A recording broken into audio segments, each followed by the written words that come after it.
Lo que parecía una buena idea terminó en algo raro, amistades. Sé que combinar especias a veces no es buena idea, y esto me pasó. Y es que yo también me mame, casi le aventé todo el bote de sazonador, ya ni la chingo de veras. Pero esto tenía que seguir porque ni modo de echárselo al perro. Si estoy más hambreada, yo que el perro, y eso no es de Dios de veras.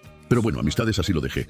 Y proseguí a hacer un spaghetti, dirán los gringos, pero que también le pongo unas especias que tenía ahí. Al parecer ese día me sentía en MasterChef, o sabrá Dios. Pero ahí ando jugándole albergas, y quiero inventar platillos, y pues a veces no salen bien, amistades. Ya ni llorar es bueno, así nos lo comimos. Y la verdad, sí estaba rico, solo que me excedí de sazonador. Sabía poquitito salado, y como que no iba con espagueti, sino con su tortillita y su salsita de habanero, la neta. Y del espagueti la verdad sí me gustó la salsa, solo que para la otra no lo haría cremoso. Ya después les hago bien la receta para que ahora sí se les antoje. Pero sí, se les antojó. Es una señal que tú también sabes apreciar la comida que Dios nos da. Comenta que le mejorarías a mi comida de hoy. Besos de aquí para allá. Se lo lavan.